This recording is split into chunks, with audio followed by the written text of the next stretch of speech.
I'm going to be inviting Professor Dr. Ram Charan on stage. Please, sir, please do join me. Multi-award winning author, guru to so many, and it's our privilege to have you with us today, sir. I know you've been at it all day, so it's been a long, tiring day for you as well. Let me just start our little chat by building on something which we were chatting outside. So not many people will know. So I asked the professor what I thought was a very simple question. I said, where's home, right? And he said, I'll let you know in a second. And he said, office is in Texas. And now I'll let you answer the rest of it, sir. And why that might be the case. Well, my office is in Dallas, Texas. But I'm really homeless. I have no apartment, no home for 42 years. There's no need for me to have one. Because I travel every day, 365 days. That's my life. So people occasionally call me homeless Indian. It's a lifestyle which many of us would find very challenging, but at the same time very fascinating. And in your travels, may I take this opportunity to spend more time with us here in India. I know there are many exciting countries and markets and companies which where you advise leaders. But in your travels as well, you get the opportunity to see lots of countries. Equally, you're advising so many top entrepreneurs and industrialists and business people around the world. So first question, I think, Salil asked the question, are we actually seeing global headwinds? And if so, what's differentiating the winners from the also-rans? What are those guys doing differently in your view? First, I want to give you a contra view. I'm talking first more in the United States. The GDP is not a good measure of knowing what's happening in the economy. I went back and looked at it, how Simon Kuznets created GDP index.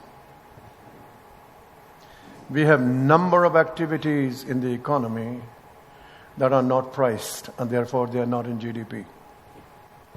GDP index today, the way it is constituted, is obsolete and misleading. As I travel every day on the airports, they are crowded.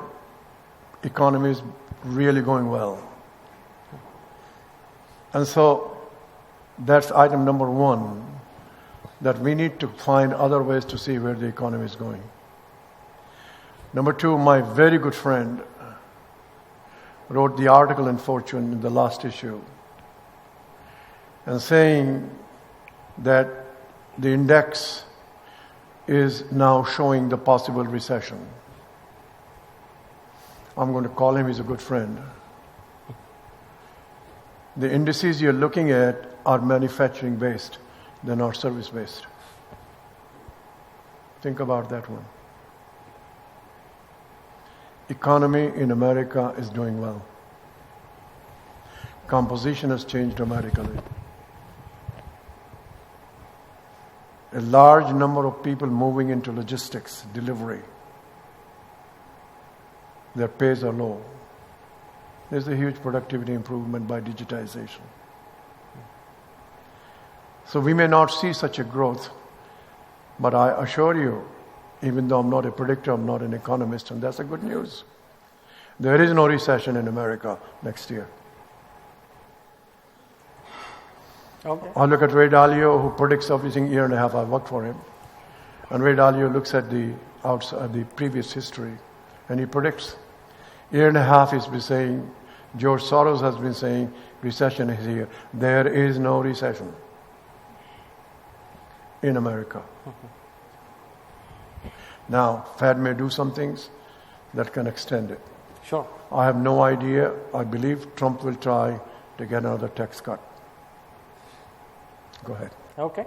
So you're saying that while the GDP indicators may be signaling a recession, the real economy may actually be still in growth. Yeah, may I interrupt you? The indicators they are using to predict are outdated, you're saying. Not only outdated, they're misleading because they are based on manufacturing production. Okay.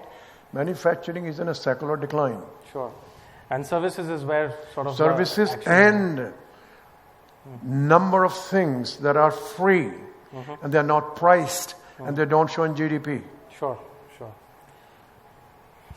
So in this ecosystem where you're still seeing some growth coming, but a lot of global competition, a lot of disruption happening with all kinds of new players, some rational and some irrational competition, dare I say. Sure. What are you seeing the great companies sort of do differently? What are the 2 or 3 things you would say distinguishes them? Yeah. Right? So this is a general question, general answer. Sure.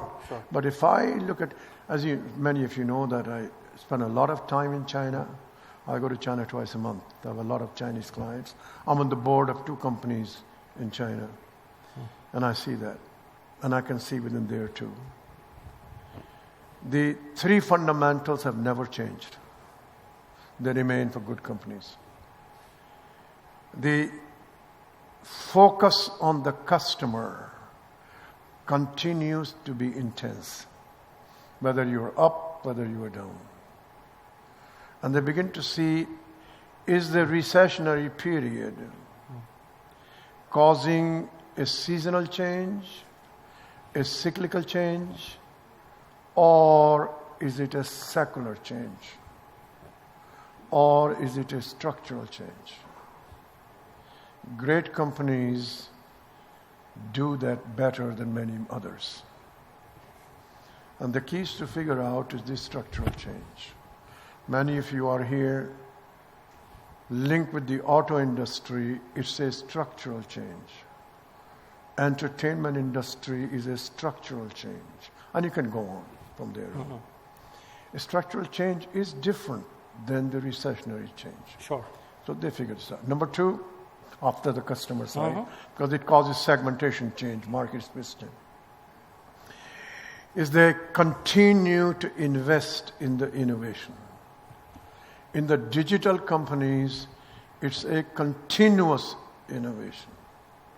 It's not sporadic. But what is different about these digital giants, at least 3 of them I know, they innovate for the customer.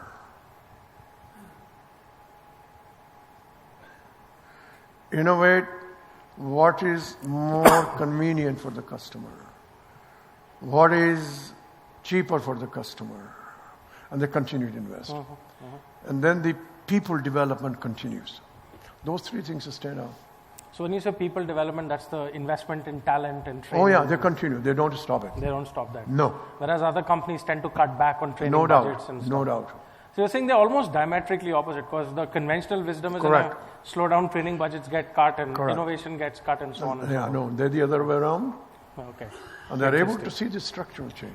And they plan that way. They don't fool themselves and say, well, it's a recession, it's temporary. If it is temporary, it is temporary. But so we see, and that's why you say these, the higher premium, they continue, structural change. Interesting. So just building on that, when you talk about innovation, these days, innovation is inevitably founded on new age technologies, right? Now, without getting into the tech jargon of it, whether it, we talk about cloud as the new age infrastructure and so on. Is this also a distinguishing factor in your view, that the folks who continue to win also are highly correlated with those folks who are actually embracing new age technologies and possibly attendant new age business models more aggressively than others? Yeah.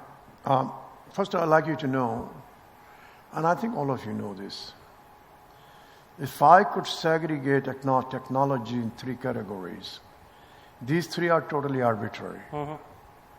One is the domain technology. If you're in pharmaceutical, you better learn oncology and all that stuff. Second, in the digital technology, there are 2 parts to it. One is the chip. The other is the algorithms and AI.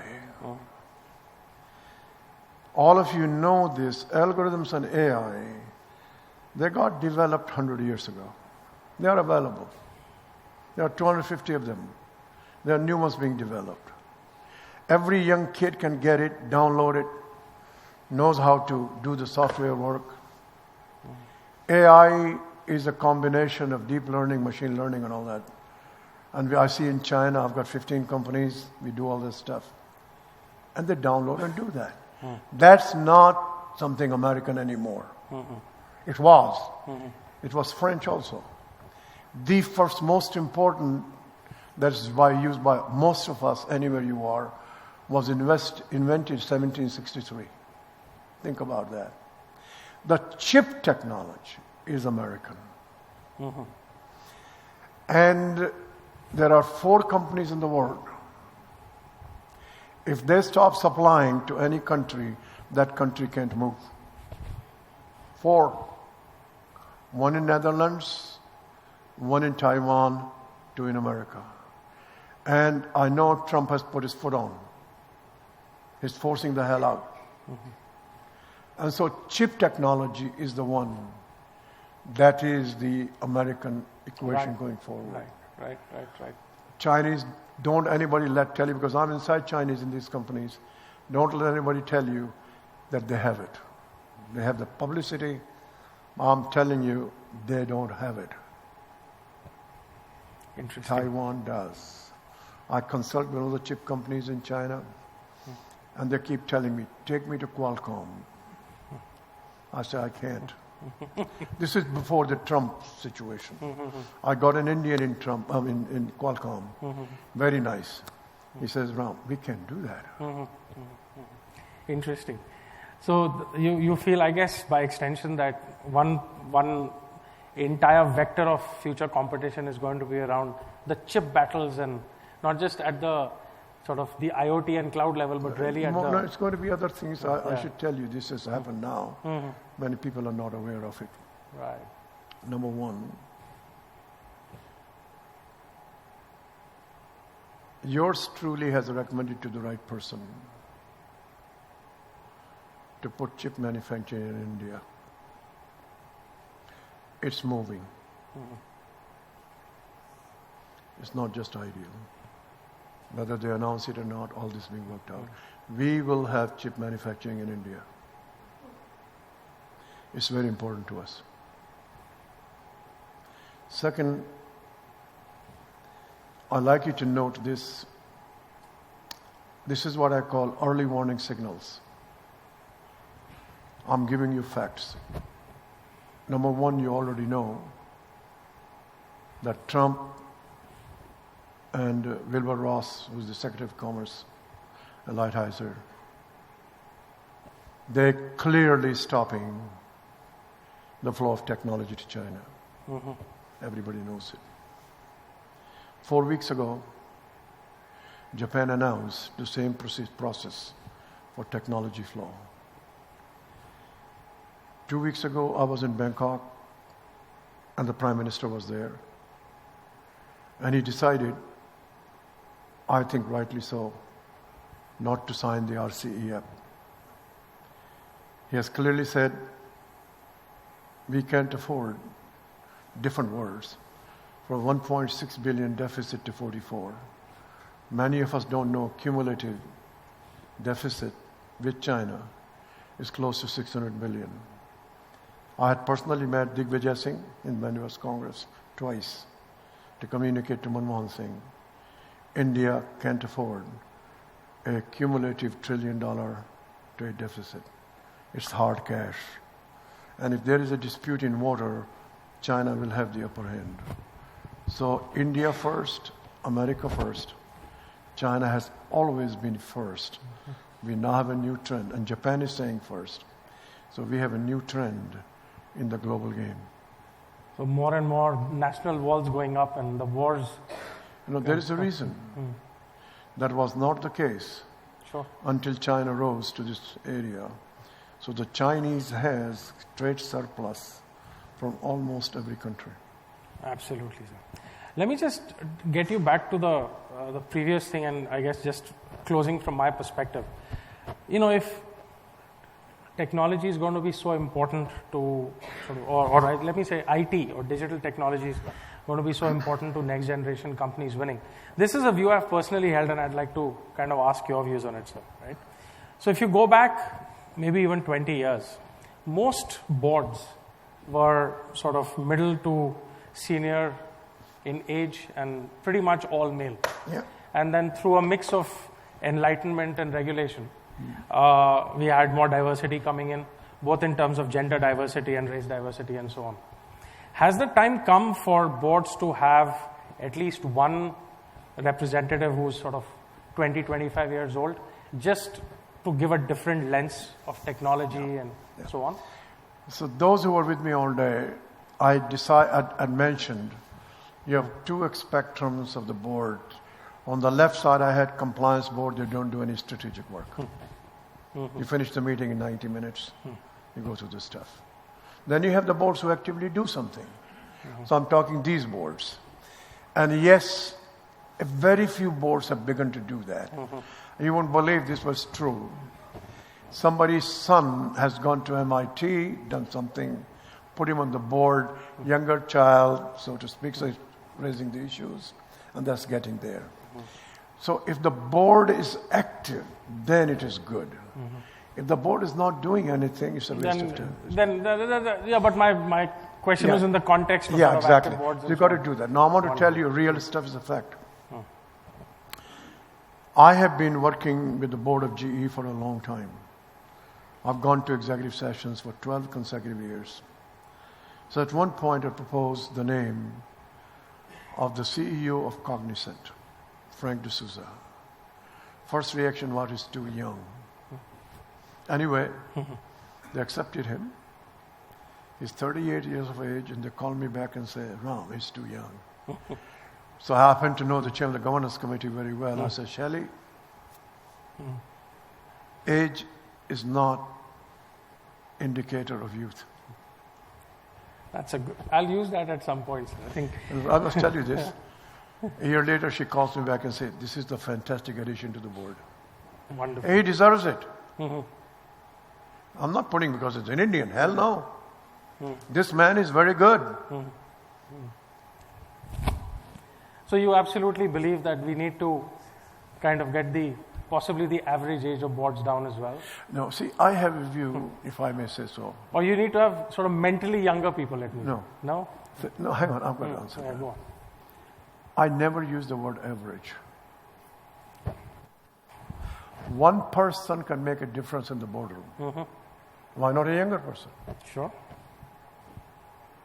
Because the question this person asks and intervenes could make a big difference. I'm with you, sir. Totally. Because he's putting respectable stuff. Absolutely. So that's why I say we need to put them on. You need some coaching to how to behave and all that. Sure. You do all that. But we got to bring this fresh point. So I'm going to tell you this last story here. So there is a company in America. You know what I mean by mattresses? Mattresses? Yeah. It's a fantastic company, does very well. So I'm on the board, not as a board member. And I am sitting there, and they recruited a young man from Amazon on the board. So it's a board member of this company. And the CEO, who's a lady, she's proposing, this is about 5 years ago, she's proposing to digitize the mattress. She has a sample. Wow. It's real stuff, it's not some funny stuff. Sure. And this senior person who has power, he's saying, what the hell are you doing? He said, why? He says, stick to your core competence. And this Amazon guy is taking his hair out, so she can't see that. So these are the real issues. Absolutely, sir. You know, the kind of the generational battle, in a sense, continues, and we see that all the time. But I think more and more people are realizing that it's now an existential battle. And adoption is not really a luxury that you can debate anymore.